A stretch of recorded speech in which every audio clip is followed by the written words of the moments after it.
just finished with my prayer in the morning.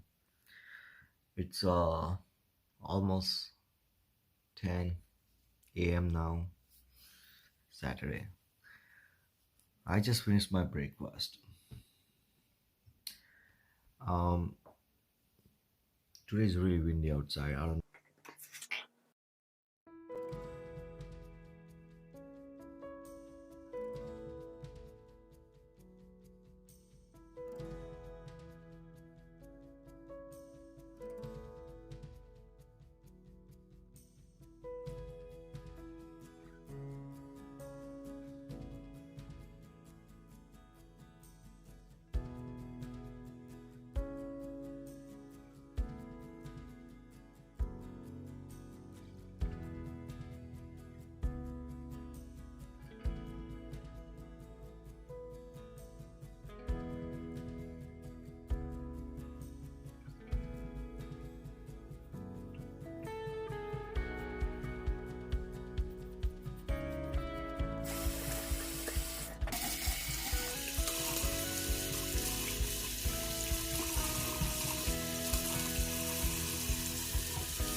હવે બધા નજીક નજીક ચાલે છે. GoPro ડબલ માસ્ક ચડાવો બધા, ડબલ માસ્ક.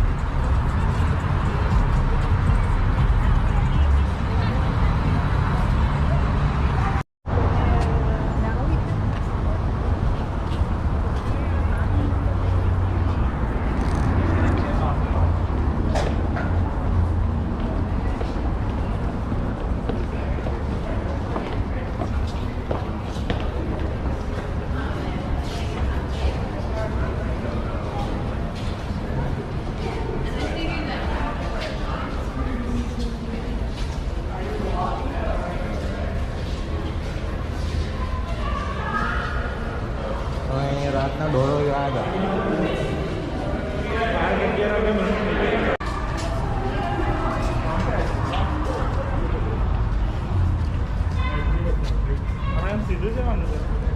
ક્યાં છે? આ બાજુ છે ને?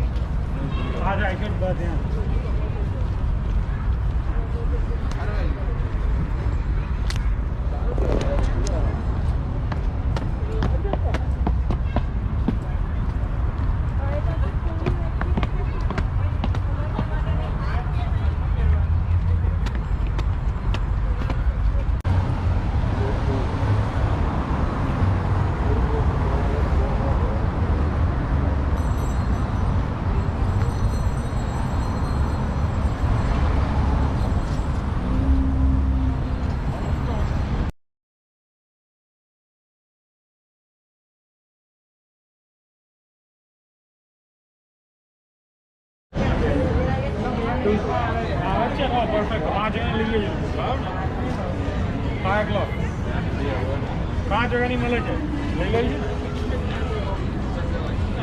मेरे ऊपर 4 साल ऊपर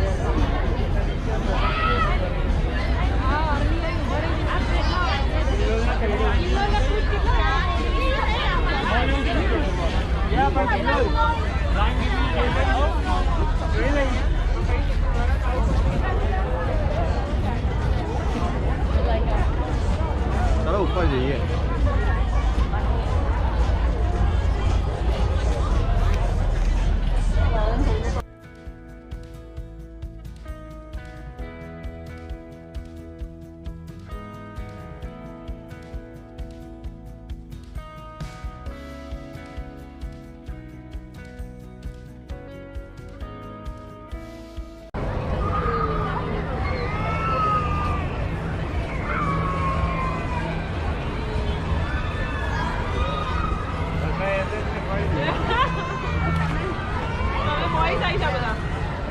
Let's not this way with the wheel or something.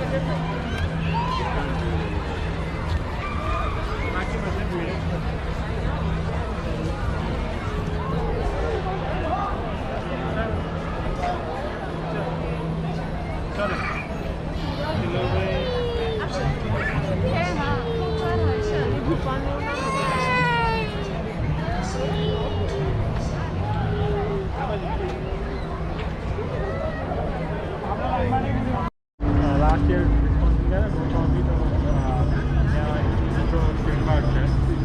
we biking the line for the 5 o'clock architecture.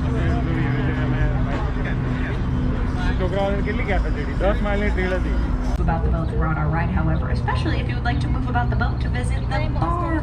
Sylvia is your bartender. She can fix you up anything your heart desires. She has beer, wine, mixed drinks, soda pop, potato chips, pretzels, bottled water, anything to keep you refreshed and comfortable throughout this 75-minute journey. Located on either side of the bar are the restrooms. There are 2 single-seater restrooms on either side. You are welcome to visit the bathrooms at any time throughout our tour as well. That sums it up for our safety business, meaning we can get to the tour. My name is Courtney. I will be your docent or your tour guide for this 75-minute adventure on the Chicago River. Chicago, Illinois has, at different points in its relatively short but pretty dynamite little history, been a global capital of industry, transportation, corruption, organizing, fire, music, art. But most importantly and most relevant to the tickets that you have all purchased, this city is a beacon of mind-bending and breathtaking architecture. You can already see it all around us. What you will come to learn over the next 75 minutes is how the architecture is informed and inspired by all of those other things. The industry, transportation, corruption, organizing, fire, music, art. All of it is alive and present in our city today. It's layered in every cityscape that we will see on this tour if we're just wanting to take notice. Primarily the Council of 3 Fires, composed of the Potawatomi, the Ottawa and the Ojibwe tribes. The Fox, Miami, Illinois, and Sauk nations also lived here for a time as well. The word Chicago comes from the Indian. He's gonna blow the horn a lot and it's gonna throw me off a little bit. I'm fine. Just startling. It'll startle you too. Just be prepared. The word Chicago comes from the indigenous word Chicago, which roughly translates to either River of the Stinky Onion or River of the Wild Garlic, depending on which translation you read. Either way, catchy, adorable name for our town.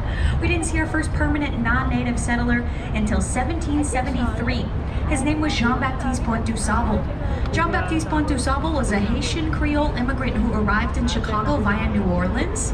He set up a trading post where present-day Michigan Avenue meets the Chicago River, and he's considered the founder of our city. We have many things named after him here: DuSable Harbor, the DuSable Bridge at Michigan Avenue, DuSable Park, as well as the DuSable Museum of African American History. A little bit about where we started our tour today. Navy Pier. Navy Pier was built in 1916, originally named Municipal Pier Number 1. There was a series of municipal piers outlined in the 1909 plan of Chicago. It's the only one we ever got, only one that was ever constructed. It was renamed Navy Pier shortly thereafter to honor naval veterans of World War I. However, during World War II, it was an active naval pilot training base. Lake Michigan is the only one of the 5 Great Lakes without a Canadian border. We've got domestic air and water space to practice taking off and landing on aircraft carriers. There were not enough aircraft carriers to go around for practice during the Second World War, so here in Chicago we constructed our own by building tarmacs on top of passenger steamer ships and just letting the pilots go to play. These were much too short, led to many training accidents. One estimate has as many as 200 planes at the bottom of Lake Michigan in the area surrounding Navy Pier. I'm no expert, but that does feel like a lot. Navy Pier didn't become the bustling destination that we know it to be today until the mid-1990s.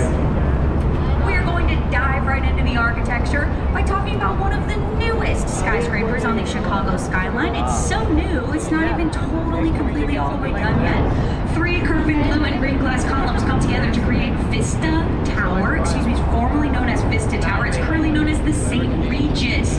The St. Regis is currently the 3rd tallest building in the city of Chicago. It's our city's 3rd tallest, however, it is the tallest building in the entire world designed by a woman. The architect behind this building, her name is Jeannie Gang. She is the chief architect at Studio Gang and a Chicagoland native. This is her second major addition to the Chicago skyline. This building was purchased by the St. Regis Hotel chain. It will be home to the 5-star luxury Chicago St. Regis Hotel, opening up sometime in the fall of 2021. It had its name changed just back in February of this year. It will also be home to the residences at the St. Regis. These are some of the tallest and most expensive units in our city. The penthouse of the middle column, the top 2 floors of that center column, is wider and a heck of a lot more open than the rest. Believe me or don't, that 83rd floor is complete. It will remain open like that until the end of time, and it will serve as a blow-through floor. The idea is that the wind will blow right through that 83rd floor rather than being absorbed by the core of the building and allowing for any movement up at the top. That is how Jeannie Gang plans to offset the sway of the wind. Here in the Windy City, even though our nickname has nothing to do with the weather, which I will talk to you about at length a little bit later on, we still get very strong gusts of wind. The architects and the structural engineers have to come up with different methods for offsetting any movement caused by the wind. In the architecture world, that movement is called drift. It's one of a handful of methods for offsetting drift that we will see on our tour this afternoon. Coming up on the left, you see the very triangular Swiss Hotel from 1990. The Swiss Hotel was designed by an architect named Harry Weiss. We'll see a lot of his work today. Harry Weiss was a sailor, and we see a lot of nautical details in his work, including this triangular shaped building, which reminds us of a sail. That triangle shape also maximizes waterfront views for hotel guests inside. Just back behind the Swiss Hotel, you can see a building with some funky curving white balconies. These curving white balconies make it look as though a wave of water is cascading down the side of that building. That is very fittingly Aqua Tower. Aqua Tower was completed in 2010, designed by Studio Gang. This was Jeannie Gang's first addition to the Chicago skyline. This was the tallest building in the world designed by a woman until Jeannie Gang came in and upseat herself. This building is also hotel and residential. It's home to the Radisson Blue Hotel with apartments and condominiums above. Aqua Tower is a great example of why Studio Gang has become pretty well known for the idealistic community building that they do in their work. They like to try to bring people together every chance they get, which is currently the tallest building on the planet. The Burj Khalifa is about as tall as if you took 2 of these and stacked them directly on top of each other. This building is designed in a style called contextualism. It's in conversation with its context or location. Notice the 3 patio setbacks as you go up the side of the building. Each of these patios matches the height of an iconic structure nearby. The first patio matches the height of the Wrigley building behind it. The second patio matches the height of the Marina City corn-cob-shaped towers 2 doors down. The third patio matches the height of the AMA Plaza, which is the black box building coming up right next door. This is Adrian Smith's way of recognizing that he could not have put this building in this spot, not for the others that were around it first. Coming up next on our right, this black box building, this is the AMA Plaza. It was originally constructed in 1973 as the IBM building. It was designed by another famous global architect, the German-born Ludwig Mies van der Rohe. Ludwig Mies van der Rohe is considered to be the father of modernism. Modern style architecture looks just like this. It's just the skeletal structure of the building's design. Ludwig Mies van der Rohe believed strongly that the beauty of the building lies in the mathematics and the precision of the engineering. So why would you want to color that up with any kind of decorative details? This is one of the tallest buildings that he ever designed. It was the last building that he designed in the United States. Next on our right are 2 of the most heavily photographed structures in our city. These are the twin curving corn-cob-shaped towers of Marina City. Marina City is an entire complex completed in 1967, designed by a student of Ludwig Mies van der Rohe. His name was Bertrand Goldberg. This entire complex was a ploy to attract residents back to the central business district of Chicago, which we call the Loop because of the shape that the public transit train system makes around the downtown area. No one was living in the Loop in the late 50s, early 60s. Goldberg wanted to draw them back, so he was going to give them all of the resources of an entire neighborhood in a single complex. Housing up at the top, parking right below, office tower connected behind, movie theater, corner store, dry cleaners, restaurants, retail space, even a place to park your boat.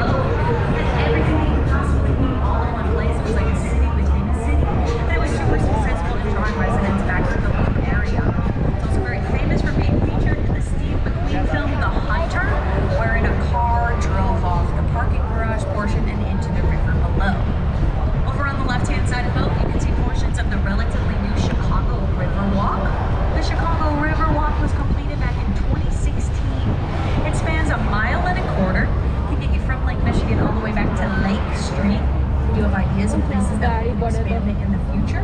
The Riverwalk is divided into distinct sections at each of the bridges, each with their own personality and function. There's cafes, public art, places to fish, and plenty of places to relax and enjoy the outdoors.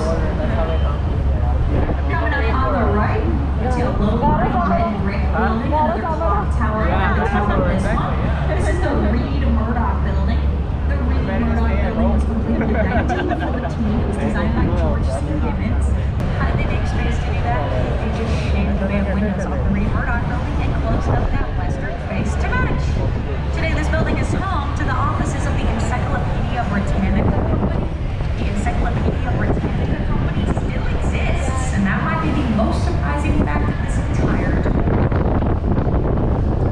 Across the water from the Reed Murdoch building is the present-day River Theater portion of the Chicago Riverwalk. However, it's also a pretty somber Chicago landmark. This is the site of the deadliest maritime disaster in Great Lakes history.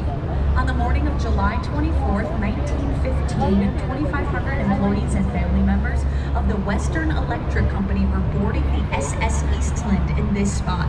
They were headed to a company picnic in Michigan City, Indiana. The boat was very top-heavy with extra lifeboats per regulation set in place following the Titanic sinking 3 years earlier. Ballast tank stabilization efforts failed, and the boat actually tipped on its side, trapping over 800 people below. There is a memorial to the SS Eastland disaster up at Streeterville. Coming up on the right, about a block ahead of us in the distance, just behind that next bridge, see a giant limestone building. Big cream-colored building. It has a green roof, lots of golden elements on its face. This giant limestone building is called Merchandise Mart.